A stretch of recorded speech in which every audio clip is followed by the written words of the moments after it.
This channel does not promote any violent, harmful, or illegal activities. All content provided by this channel is meant for an educational purpose only.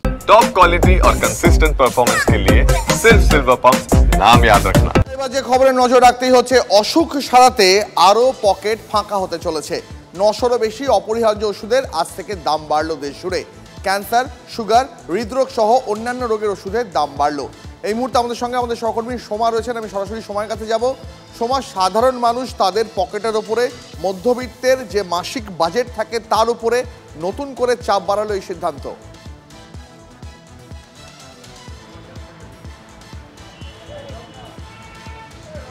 একেবারেই তাই। দেখো, নতুন করে তো চাপ বাড়িয়েছে, কারণ আমি এখানে রয়েছি, অর্থাৎ একটি ওষুধের দোকানে আমি রয়েছি। এখানে যারা রয়েছেন ওষুধ কিনতে প্রচুর মানুষ রয়েছেন, কারণ সামনেই হাসপাতাল রয়েছে, হাসপাতালের সামনেই একটি ওষুধের দোকানে আমি রয়েছি। আমি একটু কথা বলে নেব এখানে যারা রয়েছেন। দাদা, আজকে থেকে বেশ কিছু ওষুধের দাম বাড়ছে, যেমন ক্যান্সার, হার্ট, এসব। আমরা কি বলবেন, এই যে ওষুধের দামও বেড়ে যাচ্ছে এতটা? আমাদের ওষুধ সম্বন্ধে কিছু আমাদের জ্ঞান নেই। আমরা ওষুধ খুব কম খাই, আমরা হোমিওপ্যাথিটা বেশি খাই। হ্যাঁ, এখন এসে যে আমাদের পেশেন্ট এসছে, 1 মাস করে আসি, এই সরকারি ওষুধ দেয়, সেই ওষুধ থেকেই খেয়ে মোটামুটি। একদিকে যেমন আমরা দেখছি নিত্য প্রয়োজনীয় দ্রব্যের দাম বৃদ্ধি হচ্ছে, তার মধ্যে ওষুধের দাম বাড়লে সেটা কতটা চাপের তো হবে, কিন্তু আমরা কিছু তো করার নেই, ওষুধ তো খেতেই হবে। রোগ হলে ওষুধ তো খেতেই হবে। যখন সরকারি যেটা দিচ্ছে সেটা বাদ দিয়ে, সরকারি নেই, বাদ দিয়ে আমরা কিনতে হচ্ছে। সরকারি জায়গা থেকে ওষুধ পান ঠিক করে? আমরা খেয়ে দেখছি, ভালো আছে মোটামুটি। এবার যেটুকু না থাকে সেটুকু কিনে নিতে হবে বাড়ি থেকে।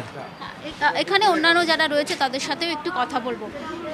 দিদি, আজ থেকে বিভিন্ন ওষুধের দামটা বাড়ছে, যেমন ক্যান্সার, হার্টের, কি বলবেন? আমি একটু খুব ব্যস্ত আছি, আপনি এইসব প্রশ্নের উত্তর দিতে আমি এখন। সোমা, বোঝাই যাচ্ছে একটা জিনিস খুব পরিষ্কার, যে যেভাবে ওষুধের দাম বেড়েছে এবং ওষুধ যেভাবে প্রত্যেকে দিন, এখন তো বাড়িতে বাড়িতে প্রতিদিনই প্রেশার, সুগার, এগুলোর ওষুধ লাগেই। সেই ওষুধের দাম বাড়ার ফলে সাধারণ মানুষ তারা যে একটু চাপে থাকলেন, তাদের প্রত্যেক মাসে যে বাজেট বাড়লো এ বিষয়ে কোনো সন্দেহই নেই।